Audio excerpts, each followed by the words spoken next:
Hello there, very good evening and a warm welcome to the news live on Channel I. I'm Sharon Matsquinius. Good evening, I'm Clifford Richards. First of all, we take a look at the headlines.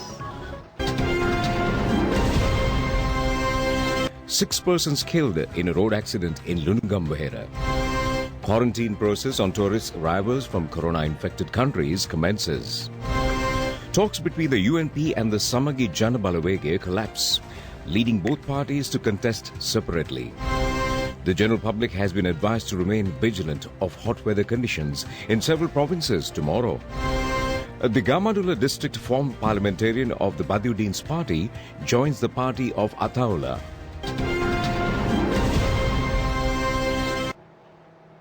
And in our leading story, 6 persons were killed in a road accident at the Lunugambahera Airport Junction at dawn today. 3 severely wounded accident victims are receiving treatment at the Hambantota General Hospital. A van heading towards Khattaragama from Galle on the highway met with the accident at around 1:30 a.m. The van, which came at an excessive speed from Mattala direction, should have turned to the Veeravila Vellavaya main road, but it went off the road and hit a tree along the road. The police suspect that the inability to control the speed may have caused the accident. The Lunugambahera police station said that the life of the driver was saved because he wore a seatbelt. The victims of the accident were a group of youth in Galle town and adjacent areas. The relatives say the group have decided to leave for Khattaragama due to an abrupt decision. An army officer also reported to be among the 6 victims who were between the ages of 20 to 30 years. The bodies were sent to the Debarwa Base Hospital after conducting the post-mortem inquiries at the Lunugambahera Regional Hospital. The remains of the are scheduled to be brought to the residences tonight.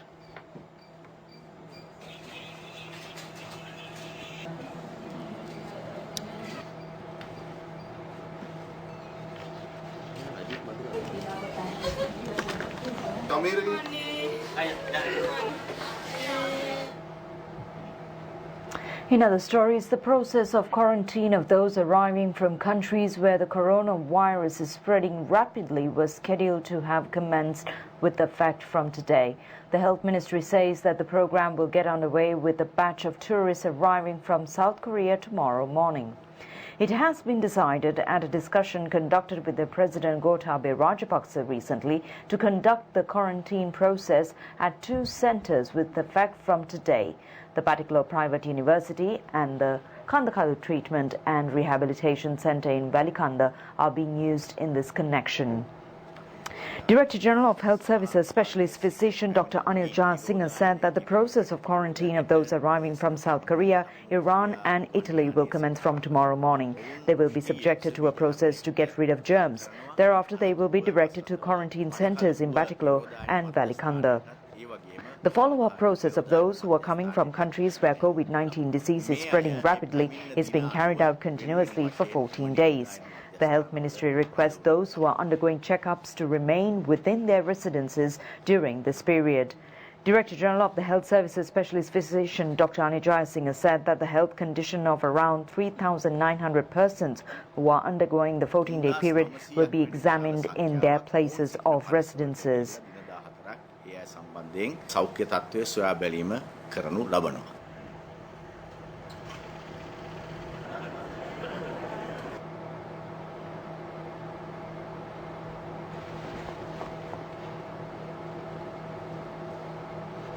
Meanwhile, the government has decided to temporarily suspend Damadiva pilgrimages. The aim is to prevent the spread of the coronavirus in India.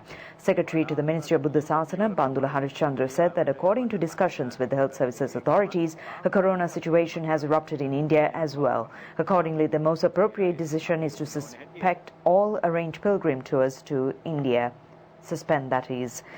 Qatar has temporarily suspended entry for travellers from 14 countries, including Sri Lanka, to prevent the spread of coronavirus. The relevant suspension has come to effect from today. The temporary ban would also be applicable on people coming from Bangladesh, China, Egypt, Iran, Iraq, Lebanon, Nepal, Pakistan, Philippines, South Korea and Sri Lanka. The High Commissioner of Sri Lanka in the Maldives has requested the Sri Lankans living in the country to direct the attention over their personal health care after reporting the first 2 confirmed cases in several resorts in the country. Meanwhile, the Sri Lanka Embassy in Riyadh has issued a special communique to social websites. And in a global perspective, the number of worldwide deaths from coronavirus has increased to 3,882. It has also been confirmed that 44,808 persons were infected with the disease. But it has also been reported that more than 66,000 persons afflicted with the disease throughout the world have been cured. However, the number of corona-affected persons in Italy has increased to 7,375 from 5,883. In Iran, more than 6,000 persons have been infected, and the number of deaths has increased to 237. After China, the highest number of corona patients has been reported from North Korea. 53 persons out of 7,478 victims have died. The disease has spread to around 109 countries in the world. In France, the authorities have decided to ban meetings exceeding 1,000 persons. Saudi Arabia has decided to shut down the Kharkiv zone after identifying 11 virus-infected persons. Schools and universities in Saudi Arabia have also been closed. Meanwhile, the Italian Prime Minister Giuseppe Conte to increase spending in a massive shock therapy to overcome the impact of the coronavirus outbreak after the country's industrial and business heartland have been shut off to combat the crisis.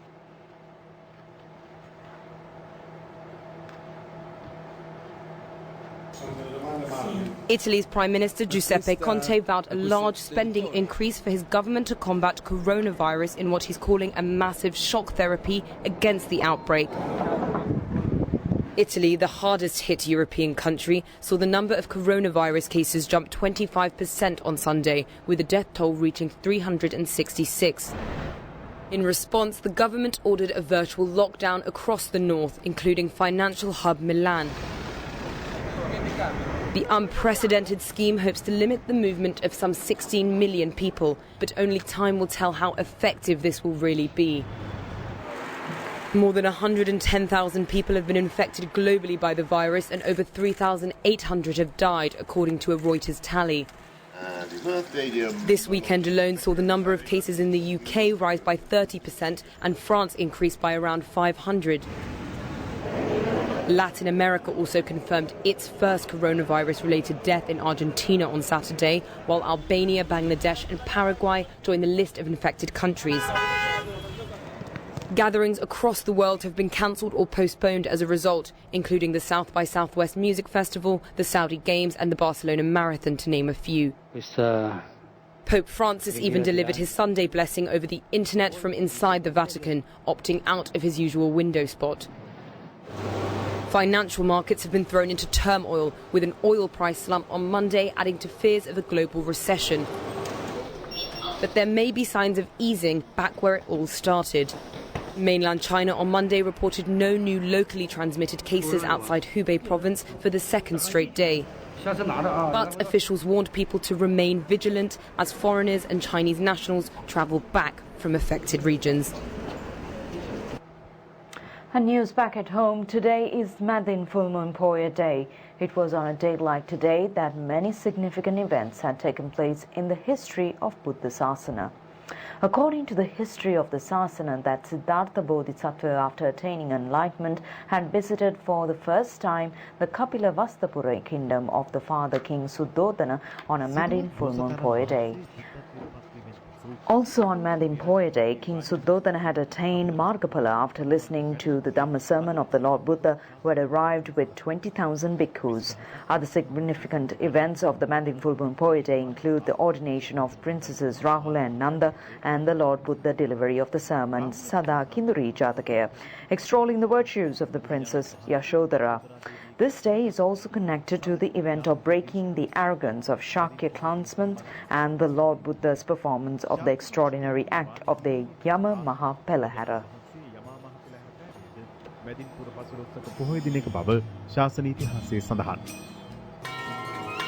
The Munisiripa Vandana Poya Day light telecast annually organized by the National Television was conducted for the 37th occasion.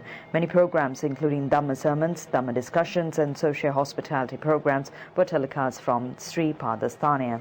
Throughout the day today, under the patronage of the chief incumbent of the Sri Padasthana, the Venerable Bingamue Sri Dhammadinna Thera, performance of the meritorious act of puja of rose flowers and the erection of the canopy over the sacred Sri Pada Padma have taken place. An all-night period chanting ceremony invoking blessings on the people of the world facing the infectious disease condition has also been organized. Large crowds of devotees have flocked in front of the historic Jayashree Ma Bodhi in Anuradhapura to perform religious observances at Madin Full Moon Poya Day. Our correspondents further say that the massive crowds have also visited to venerate the sacred truth relic at the Sri Dalada Maligawa. The head office of the Samagi Jana Balavege was declared open in Atul Kote this morning. Former opposition leader Sajith Premadas has presided over the event. The new party office has been established with the objective of steering activities of the Samagi Jana Balavege in the forthcoming general election. Party leaders of the Samagi Jana Balavege, including former parliamentarians, have participated at this occasion. However, none of the former parliamentarians representing the Ranil faction was present. Leader of the Samagi Jana Balavege, Sajith Premadas, said that prior to the inauguration ceremony of the Samagi Jana Balavege at Nelumpukuna Theatre, he and the General Secretary of the Samagi Jana Balavege had visited the residence of party leader and extended an open invitation to participate in the program approved by him. Sajith Premadas said that the invitation remains valid even today. He also said that his party never shuts the door on anybody, as the party has maximum democracy. The Samagi Jana Balavege added that any person has the freedom to express their views while remaining in the Samagi Jana Balavege. The United National Party sources say that talks between the UNP and the Samagi Jana Balavege to jointly contest the forthcoming general election have become unsuccessful. Secretary Ranjit Madhuma Bandara has informed in writing to the Election Commission today that the Samagi Jana Balavege will contest in 22 districts in the upcoming election. The period granted for the parties contesting the forthcoming parliamentary election to inform their participation and establish their symbols has ended at 3 p.m. today. Karujaya Surya and Rajitha Senaratna were engaged in strenuous efforts in the last few days to resolve the crisis between the UNP and the Samagi Jana Balavege. However, internal sources of the UNP says the talks have failed. The Samagi Jana Balavege is scheduled to compete under the telephone symbol and the UNP under the elephant symbol. It has also been reported that the UNP has commenced preparations of nominations. New organizers have been appointed to the party last week. Dr. S.M.M. Smile, who is a former Digamadula district parliamentarian of the All Ceylon People's Congress under the leadership of former Minister Rishad Badiuddin, has joined the National Congress Party today. The official proclamation of former parliamentarian Dr. S.M.M. Smile joining the National Congress under the leadership of former Minister A.L.M. Ataullah was made today. Dr. Smile said that he has joined the party in order to serve the people. Dr. S.M.M. Smile said President Gotabaya Rajapaksa is extending able leadership for the well-being of the country. He said that he believed by joining the National Congress of former Minister Ataullah, he would be able to provide a better service to the people. Minister Mahinda Amaraveera says that oil prices in the world market have declining and the government will take measures to pass on the advantage of such price decreases to the people. The cabinet is to be enlightened regarding the issue. Accordingly, local fuel prices are to be revised shortly. Oil prices in the world market have dropped due to the worldwide spread of the coronavirus around the world. Minister Mahinda Amaraveera said that they have already conducted talks with the Petroleum Corporation to pass the benefit of the price declines to the people. He also said that they are also conducting talks on the possibility of long-term purchase of fuel under reduced prices. The minister also said that some concession will be provided based on the contacts of the President and the Prime Minister with Middle Eastern countries.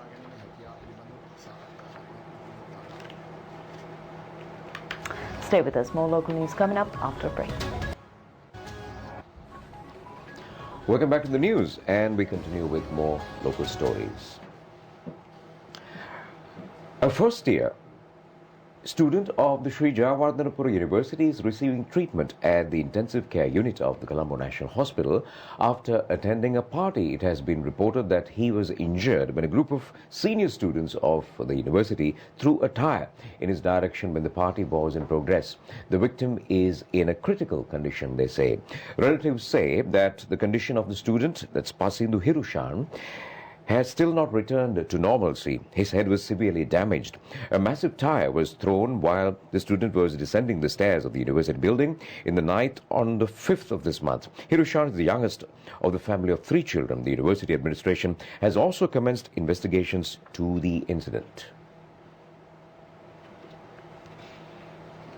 The Department of Meteorology forecast of a warm weather condition in the western, Sabaragamuwa, northwestern and southern provinces, also in the Munragala district tomorrow. The department also informs the general public to focus attention on this fact.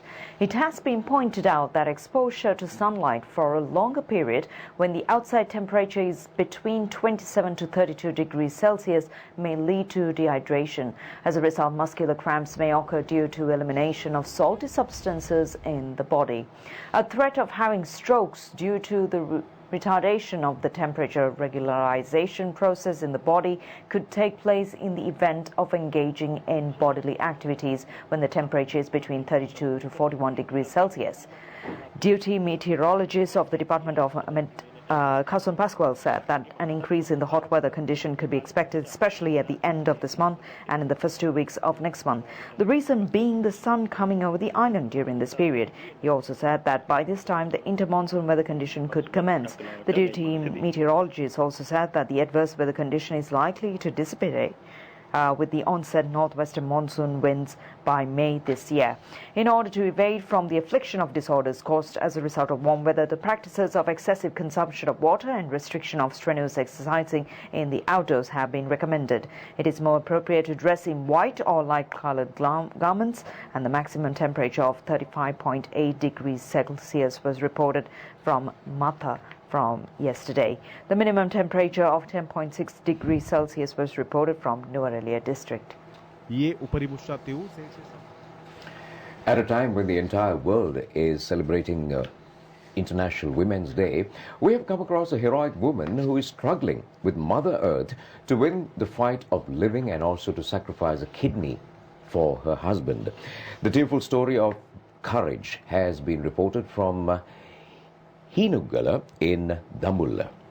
The story revolves around 34-year-old A.G. Surangi Thanuja, who is a mother of 4 female children. Her youngest daughter is still 3 years old. Breadwinner of the family, Thanuja's husband remains severely indisposed, with both of his kidneys dysfunctioning. The full burden of the treatment on the spouse and family responsibilities lies upon the shoulders of Suranga Thanuja. She earns a livelihood by cutting and burning bricks made out of earth. Her fight to maintain the entire family is indeed an example of humanity. The family of Thanuja does not have a house of their own, but this defiant woman is cutting bricks to build castles for others in order to sustain herself and the family. In the midst of all, she is preparing to sacrifice a kidney on behalf of her ailing husband. The husband is engaged in a fight between life and death. He has refused the wife's sacrifice and is currently engaged in a blood transfusion by piercing the neck, which is connected through a tube for the blood purification process. The aim of the mother is to provide good education for the 4 children. Her dream is to turn the daughters into constructive and virtuous citizens of society.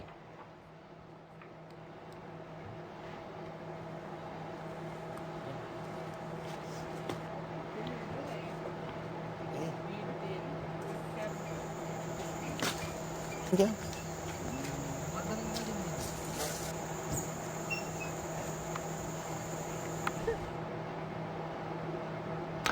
Truly a heroic story. And with that, we take a short break. We'll be back with international stories shortly.